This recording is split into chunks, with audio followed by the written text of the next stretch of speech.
కానీ ప్రతి విషయంలోనూ కూడా there is a record.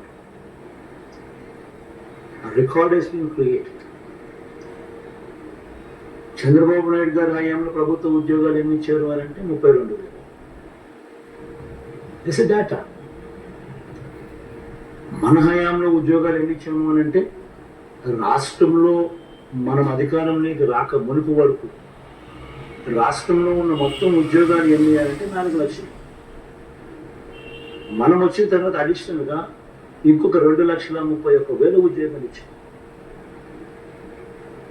వీళ్ళంతా మన కళ్ళు ఎదుటే కనిపిస్తూ ఉన్నారు. గ్రామ సచివాలయాల్లోనే దాదాపు 1,35,000 మంది మన పిల్లలు కనిపిస్తూ ఉన్నారు. మన హాస్పిటల్స్లో 54,000 people have been recruited.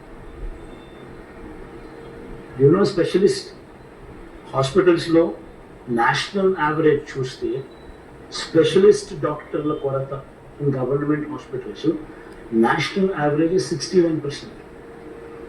మన రాష్ట్రంలో గవర్నమెంట్ హాస్పిటల్స్లో స్పెషలిస్ట్ డాక్టర్ల కొరత ఎంతో తెలుసా?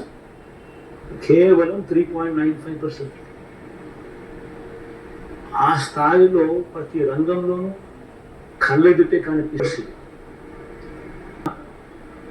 Major development comes from MSME support.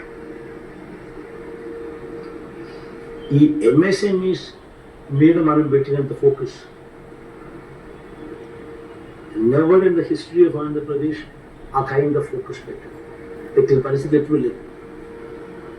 Industrial ఇన్సెంటివ్స్ను ఇవ్వకపోతే, ఇది హ్యాండ్ హోల్డింగ్ చేయకపోతే వీళ్ళెవరూ తట్టుకోలేదు.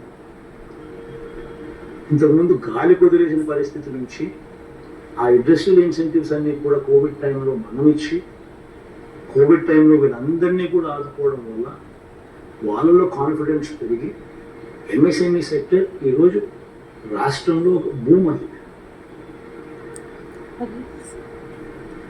ఒక్కొక్క ఎంఎస్ఎంఈలో దాదాపుగా కనీసం 10 మంది ఇట్ విల్ ఎంప్లాయ్.